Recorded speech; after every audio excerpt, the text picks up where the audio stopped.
Bonjour les amis, bonjour les enfants. Bienvenue dans les bulles de Magique Sophro. Aujourd'hui, dans cette bulle, je vais te raconter l'histoire de Lucas et Zoé à la fête de Théo. Alors, avant de te raconter l'histoire, je t'invite à t'installer confortablement, soit dans un canapé, ou bien peut-être tout simplement dans ton lit. Peut-être que tu peux mettre une couverture pour te couvrir si tu as froid.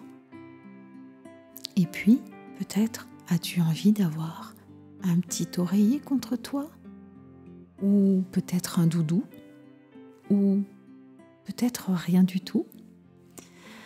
L'important, c'est que tu sois bien confortable et bien installé. Ok. Alors maintenant que tu es bien installé, et moi aussi, je vais pouvoir te raconter l'histoire. Dans une petite ville, pleine de rire et de joie, vivaient Lucas et sa petite sœur Zoé. Lucas avait 9 ans et Zoé en avait 7. Ils étaient inséparables et partageaient tout, les jeux, les secrets et même les petites bêtises. Un jour, une invitation spéciale arriva pour tous les deux. Leur ami Théo les invitait à son anniversaire. Lucas et Zoé étaient très excités à l'idée d'y aller, car Théo organisait toujours les meilleures fêtes de la petite ville, avec des jeux rigolos et un gâteau au chocolat que tout le monde adorait. Mais quelques jours avant l'anniversaire, Zoé tomba en jouant au parc et se cassa le pied. Elle devait porter un plâtre et rester dans son lit pendant plusieurs semaines. Le matin de la fête, Zoé regardait son frère Lucas enfiler sa belle chemise. Elle avait les yeux remplis de tristesse. « Tu as de la chance, dit-elle. Tu vas certainement beaucoup t'amuser. » Lucas s'arrêta et dit à sa sœur : « Je pourrais rester avec toi, Zoé. » Mais Zoé refusa. « Non, non, Lucas, va à la fête. Amuse-toi pour nous deux, tu me raconteras tout quand tu rentreras. » Lucas hocha la tête et partit un petit peu à contre-cœur. Il se sentait coupable de laisser sa sœur derrière lui. Arrivé chez Théo, tout le monde s'amusait. Il y avait des ballons colorés, des guirlandes et une table remplie de bonbons. Mais Lucas ne semblait pas tout à fait heureux. Il pensait à Zoé, seule à la maison, manquant toute cette ambiance joyeuse. Alors qu'il était en train de jouer à un jeu, Lucas ne put s'empêcher de parler à ses amis.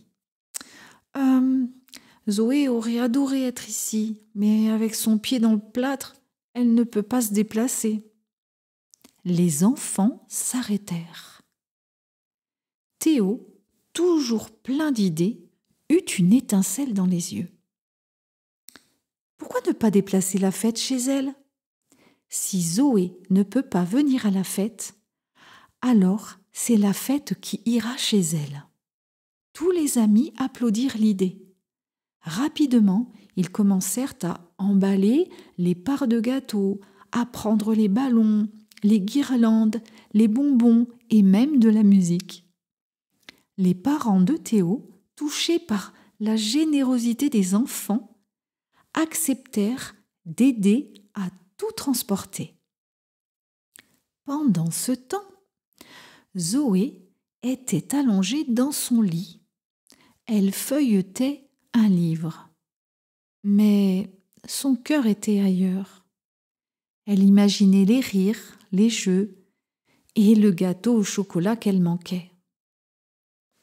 Soudain, elle entendit un bruit étrange venant du salon. Intriguée, elle tourna la tête et vit Lucas entrer en trombe dans sa chambre, suivi de Théo et de tous ses amis. Il portait des ballons, des assiettes, des gourmandises. « Surprise !» crièrent-ils en chœur. Les yeux de Zoé s'agrandirent de surprise et de joie. « Vous avez déplacé la fête ?» demanda-t-elle émue.